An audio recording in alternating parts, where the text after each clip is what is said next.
श्री कृष्ण कहते हैं, जो हम औरों को देंगे वही हमारे पास लौट कर आएगा, चाहे वह इज्जत हो या बेइज्जती, मान हो या सम्मान, धोखा हो या विश्वास, निंदा हो या प्रशंसा।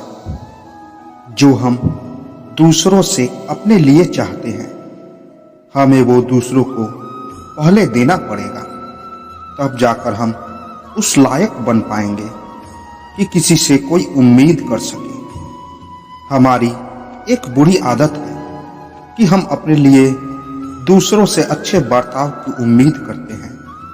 हम चाहते हैं कि कोई हमारे बुरे वक्त में हमारा साथ दे और हमारी मदद करे, हमारा सम्मान करे, हमसे प्रेम करे, हमारी कमियों के साथ हमें अपनाए और हमारी बड़ी से बड़ी गलतियों पर हमें माफ भी कर दे।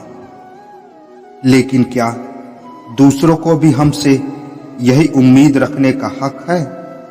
हम दूसरों में तो लाखों कमियां निकालते हैं, लेकिन क्या हमने खुद की कमियों पर कभी गौर किया है?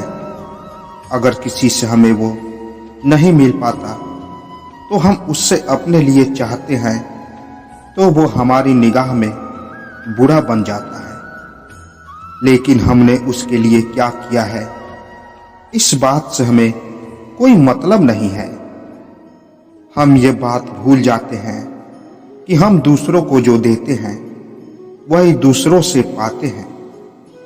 हम दूसरों को जो दे नहीं सकते वो हमें उनसे पाने की उम्मीद भी नहीं करनी चाहिए। जब आपका बुरा समय शुरू होता है तब आपके अपने, आपके संबंधी सभी आपसे किराना करने लगते हैं। जो आपके अच्छी दिनों में आपके साथ थे वो आपसे मिलने से कतराते हैं कि कहीं मिलते ही आप उनसे कोई मदद न मांग लें, और अगर आप उनसे मदद मांग भी लेते हैं तो अक्सर बहाने बनाकर उसकी बात टाल दी जाती है। ऐसे लोगों से दूर रहने और अपना काम से काम रखने का प्रयास करें, आप सुखी रहेंगे।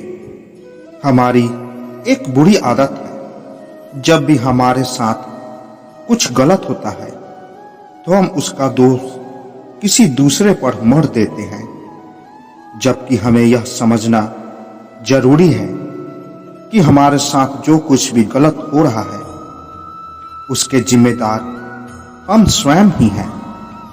अगर कोई हमारा फायदा उठाने की कोशिश करता है तो इसके मतलब ये नहीं कि वो ही गलत है।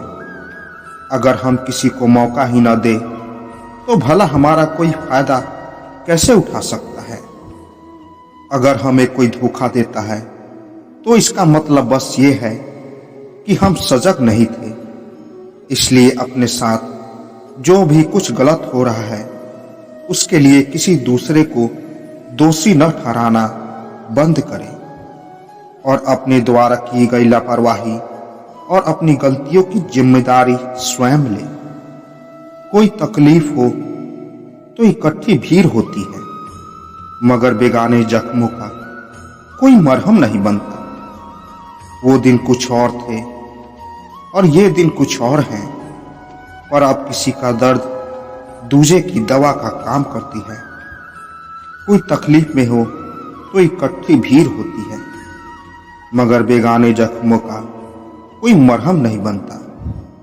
हमारी ये आदत हो गई है कि जब भी कोई तकलीफ में होता है तो हम तमाशा देखने चले जाते हैं, लेकिन कभी भी उसकी तकलीफ कम करने के बारे में सोचते तक नहीं।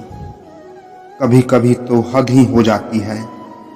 उदाहरण के लिए, अगर कोई सड़क पर मदद के लिए गिड़गिड़ा रहा हो या कोई अपंग जो ठीक से चल भी नहीं पा रहा हो को देखकर हंसने या उपहास करने लगते हैं। मदद तो दूर की बात है, हम उनसे सहानुभूति तक नहीं रखते। आजकल मानवता कहीं खोती जा रही है। हम चाहते तो हैं कि कोई हमारे बुरे समय में हमारी मदद करे, लेकिन जब हमारी बारी होती है तो हम पीछे हट जाते हैं। बहुत तकलीफ होती है जब अपने साथ होते हुए भी बहुत दूर होते हैं। एक अलग सा दर्द महसूस होता है। ऐसा नहीं कि अपने साथ नहीं देते, मगर कोई आपको समझने वाला नहीं होता। ऐसे में तकलीफ दुगनी हो जाती है और इस हाल में हम अक्सर गलत फैसले कर बैठते हैं या कोई गलत आदत अपना लेते हैं अपनी मायूसी को छुपाने के लिए। लेकिन हमारी दिक्कतें कम नहीं होती, बल्कि और भी ज्यादा बढ़ने लगती हैं। इसलिए अगर आप अकेला महसूस करते हैं तो अपनों से इस बारे में बात कीजिए, अपने दोस्तों से मिलिए और खुद को खुश रखने की कोशिश कीजिए। तभी आप अकेलेपन के भंवर से निकल सकते हैं, वरना डूब जाएंगे। तो दोस्तों, आशा करता हूं ये वीडियो आपको पसंद आई होगी। तो मिलते हैं एक और नए वीडियो के साथ। तब तक के लिए जय श्री कृष्णा।